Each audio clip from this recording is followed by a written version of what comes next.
Banshee is a show that does not ask you for your permission. It bends you over, makes you cry like a little bitch, slaps you around a couple times, and then says, hey, here's some of your favorite ice cream.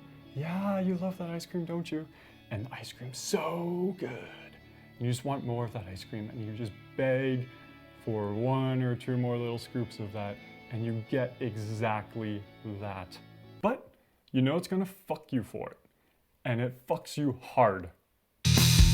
Sometimes the only way to get justice is with your own two hands. It's fucking Banshee time, bitches!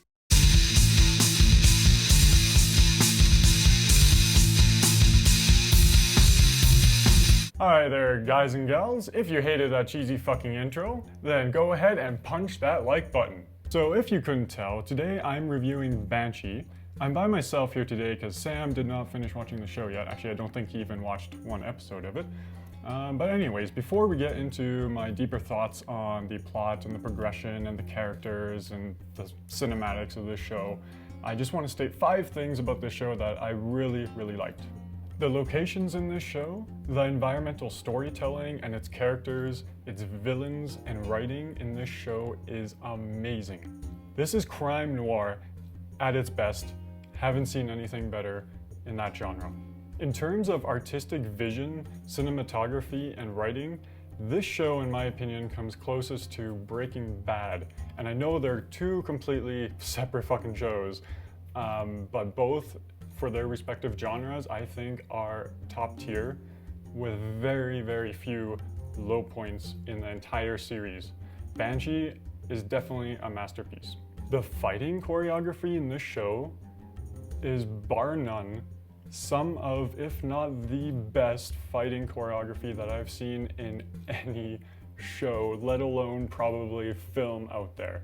Maybe John Wick or something like that can top it out, but either way, the fighting in this series is through the fucking roof. This is a very violent show, very gory, very grotesque. The sex scenes are basically porno. It has some of the best, sweatiest, hottest sex scenes in any show. I mean, this thing has nothing, or I should say, Game of Thrones has nothing on this show in terms of sexuality. And with that being said, if you're easily triggered or have a weak stomach or just don't like violence, this show probably isn't for you. If you're afraid of tits and ass and violence, tune out of this one. This is the only show or only piece of television media that I've watched where there's an episode in here that I cannot watch over again. It just broke me. The Red Wedding has nothing on this. With that being said, let's get straight into this review. So the basic premise of this show is we follow a thief, basically a breaching artist, and his lover, who steal $15 million from a Ukrainian mob boss that they call Rabbit. And he and his girl basically get caught and they split ways, and he basically sacrifices himself so that she can go on and live her life, and he gets put in jail for 15 years. When our protagonist gets out of jail again, the first thing that he does, aside from fucking some chick's brains out at a bar, he seeks out his ex-lover in a town called Banshee. And her name, as we first know her, is Anastasia, or Anna. And she leads him to Banshee, and he arrives there and is not what he expected. She has built a whole new life with another man, and he also finds someone else in Banshee, and that's actually his daughter that he did not know about. And obviously, at first, his daughter has no idea who this new guy is in town, and he is just messing up all the relationships in Banshee. Thing is, the first day he arrives in Banshee, the first thing he does is he goes to a bar. At this bar, he comes across a cop who is about to be the new sheriff of Banshee, but he's not sworn in yet. And the first thing that happens in this show is that 2 guys come in and just murder this guy. Hood, who I'll explain why he has that name in a second, our main protagonist, just completely takes these guys out, and he buries the sheriff, or the soon-to-be sheriff, takes his name and alias, and he is now known as Lucas Hood, the sheriff that was supposed to transfer and be sworn in to Banshee. And guess what? He does get sworn in, and now we have this criminal thief who is the sheriff at the sheriff's department in Banshee. Turns out, Banshee is being run by an amazing, I want to say, antagonist called Kai Proctor. Kai Proctor is an ex-Amish fellow who now runs basically every criminal enterprise in Banshee, whether it's strip clubs or casinos, drug trades, everything. He has his hands wrapped around everything, including the sheriff's department and all the lawyers. But not anymore, not when Hood gets into town. And shit goes down. And now that Lucas Hood finds out that not only is Carrie her, which is Anna by her new name and her new alias, but also his daughter is now in Banshee, so that gives him all the more reason to stay and all the more reason to protect this town. In Banshee, we see the sacrifices that these characters have to make in their quest for either power or justice. And these decisions and these actions that these characters make definitely come with a lot of consequences. Rabbit, the Ukrainian mob boss, actually follows Hood to Banshee because his daughter is Anastasia. That is his daughter. And he is there to hunt them both down. And Hood is not going to let that happen. But Hood also has to deal with a whole bunch of other shit in Banshee. Kai Proctor owns everything in the town. And now that Hood is sheriff of this town, he's not going to let that happen. And he has to deal with Kai Proctor, he has to deal with Rabbit, and he has to deal with all the other insane criminal shit that's happening in Banshee, and how he handles those things is awesome. On top of that, Hood does want to find a way to get back with Carrie, or Anna, and to basically kind of restart his life and his family. But that's proving to be a little bit tricky. But where the plot thickens is when other things start to go down in Banshee. Not only does Kai Proctor, or should I say Kai Proctor and Hood have it out for each other, but as the show progresses, we have other kind of cultures rising up that deal with Proctor. But the plot thickens and becomes phenomenal when we see civil wars within Banshee between the First Nations who own the casinos and the Amish, who also have a distaste for Kai Proctor, but because of all the shit going on, everyone's confused about what the hell is going on. Everyone's confused about who the actual enemy in the show is. We also see neo-Nazis and drug lords and other groups that have new interests in Banshee and a sliding tolerance for Kai Proctor. And Kai Proctor is not the kind of guy you want to fuck with. So with Banshee becoming the scum of the earth shithole, how far does Lucas Hood want to push for justice in this town for him, for his family, before it comes back to bite him in the ass and those that he loves as well? As the show goes on, the stakes obviously get higher, but we see new relationships arise, old ones falling apart, and we really get to know these amazing characters in this show. And the connection between us and those characters grows immensely and becomes very intimate. We really grow to love the characters on this show, and that's what Banshee does best. This is where it succeeds the most. It presents these amazing characters to you with ever-growing deep personalities that live on with you after you turn the TV off, after you go to bed. You are thinking about these awesome fucking characters. And then it presents you with an ultimatum where you know that one of these characters is going, and they're going out hard and violently, and there's nothing that you can fucking do about it. You know there's gonna be one less character that you love dearly, and it's brutal. More than any other show that I know, this one was the most exhilarating but also most painful show to watch when it comes to character loss. Like I said in the intro, there's a scene in this show that the Red Wedding in Game of Thrones doesn't even come close to, in my opinion, for how fucked up it is, and it destroyed me. I couldn't think about anything else for like the next 2 days.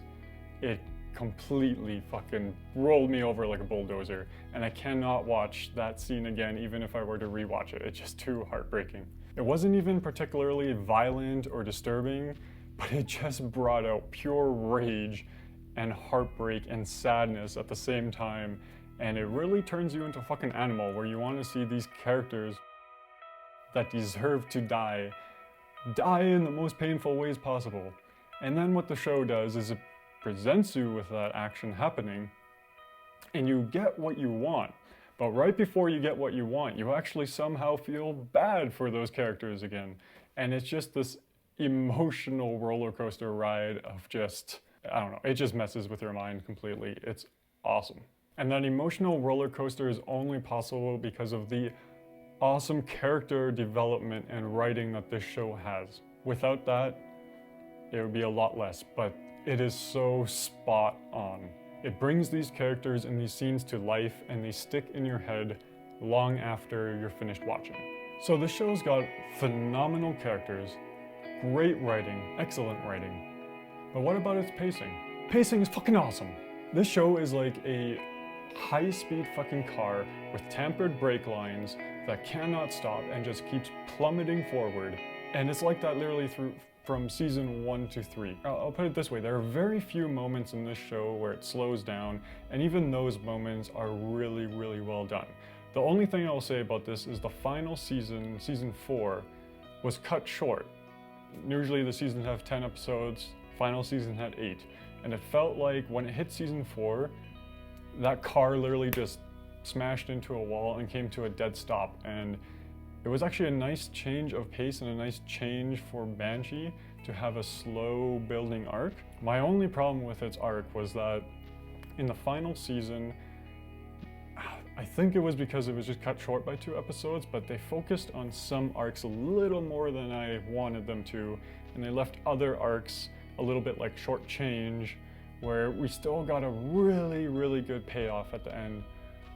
But I just wish we spent a little bit more time with some of the characters and their arcs rather than others. I'm sure if they had a full 10 episode season, they probably could have fixed a lot of that. But in general, Banshee is literally from start to finish a fucking high-speed train that just doesn't stop. The pacing is excellent. All in all, I don't think you'll ever be bored. There's maybe 1 or 2 episodes in the first season.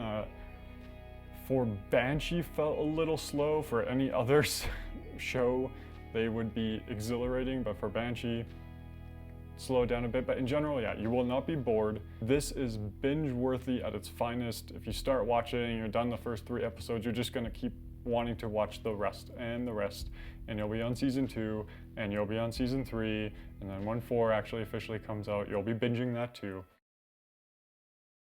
The production value in this show also did not fall short one bit.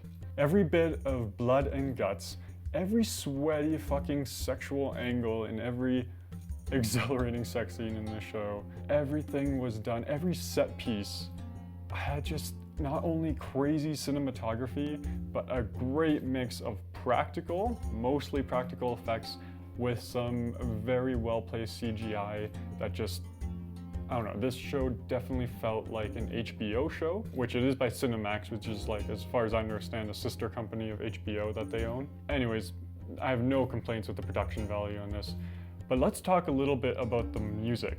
Everything from the badass intro song, which I downloaded right away, I bought that song right away. Check it out, it's by Methodic Doubt. It just grabs you, it makes Banshee an experience, and we always talk about what an experience is here. This show is a fucking experience. It just does not let up, and the music, both the licensed music is brilliant, but also the actual like first-party composed music for this TV show is really well done and really accents, accentuates, and just augments the acting on screen and the emotions that you are, as a viewer, are supposed to feel. And this show, more than any, again, more aside from maybe Breaking Bad or so, just nails it. It nails it. Music here, if I did give ratings, it would be a 10 out of 10. The music selection that these music producers and supervisors chose for this song was bar none awesome. When you were supposed to feel pumped up and like a fucking animal, you did. When you wanted to feel sad or completely heartbroken and depressed, the music was there to augment that.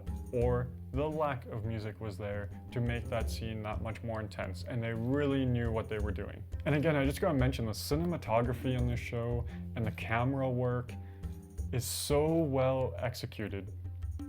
It just keeps your eyes fucking glued to the screen. Banshee is a show that does not ask you for your permission. It bends you over, makes you cry like a little bitch, slaps you around a couple times, and then says, hey, here's some of your favorite ice cream. Yeah, you love that ice cream, don't you? And the ice cream's so good. You just want more of that ice cream, and you just beg for 1 or 2 more little scoops of that, and you get exactly that. But you know it's gonna fuck you for it, and it fucks you hard. Banshee is a brilliant show that I recommend to anybody that loves drama, crime shows, crime noir, which this is the king of at the moment. If you love amazing actors, and God, I also gotta talk about the women in the show real quick, because especially if you're a woman out there and you're looking for a show or just a piece of a film that has awesome, strong women in it, this is the show that does it right.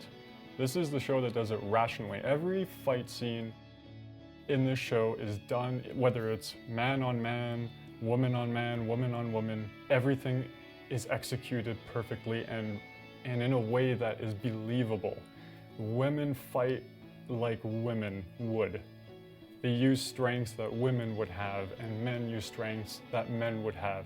And the clash between these two is phenomenal in this show. Definitely, this show is a prime example of badass men and women, and it does it right. If you've watched it, let us know in the comments what you thought about it. Do you agree with me? Do you think it's a fucking phenomenal show? Did you not like it? Let us know. I definitely recommend that anybody watches this.